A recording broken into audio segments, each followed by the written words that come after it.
Hai teman semuanya, perkenalkan nama saya Veronica Pangaribuan dengan NIM 859792401. Kali ini saya akan melakukan video praktikum IPA di SD dengan judul Praktikum Simbiosis dengan tujuan mengidentifikasi simbiosis, parasitisme, komensalisme, dan mutualisme. Adapun alat dan bahan yang saya gunakan yaitu alat tulis, lembar pengamatan, dan lingkungan sekitar. Sebelum masuk ke video pengamatan praktikum, di sini kita akan mencari tahu dulu apa itu simbiosis.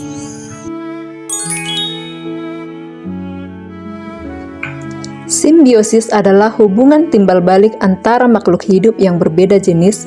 Hubungan ini bisa saling menguntungkan, merugikan, atau salah satu untung dan yang lainnya tidak dirugikan.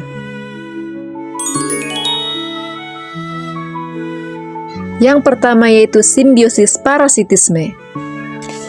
Parasitisme adalah suatu hubungan di antara dua spesies atau organisme, di mana satu spesies mendapatkan keuntungan, sedangkan spesies lainnya atau disebut inang dirugikan. Adapun contoh simbiosis parasitisme seperti kerbau dan nyamuk, di mana nyamuk mendapatkan keuntungan dengan cara menghisap darah kerbau yang berguna untuk melakukan perkembangbiakannya, sedangkan kerbau sangat dirugikan karena merasa gatal.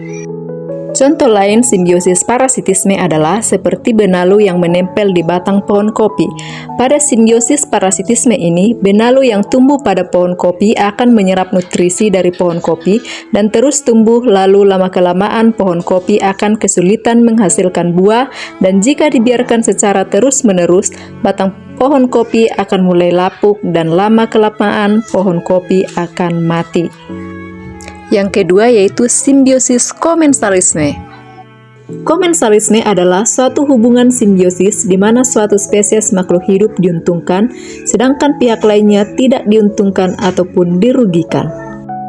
Salah satu contoh simbiosis komensalisme yaitu seperti tanaman buah naga yang tumbuh di pohon nangka. Buah naga mendapat tempat tinggal dan cahaya matahari yang cukup, sementara pohon nangka tidak dirugikan dan juga tidak diuntungkan.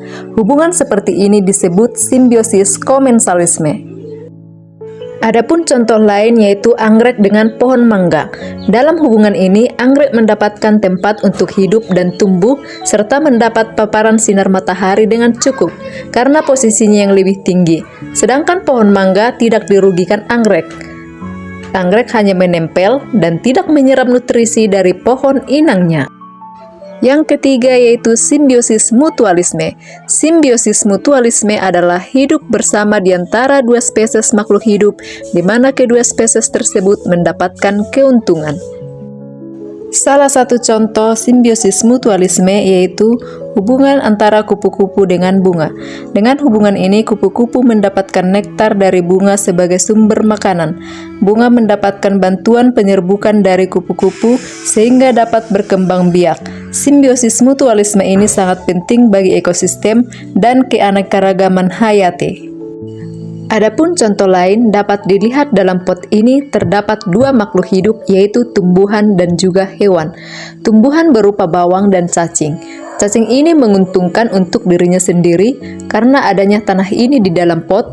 Cacing dapat bertumbuh dan berkembang biak sesuai dengan habitatnya dan juga dapat melindungi dirinya. Kemudian untuk tanaman bawang, dengan adanya cacing, tanah menjadi subur sehingga pertumbuhan bawang dapat bertumbuh dengan baik.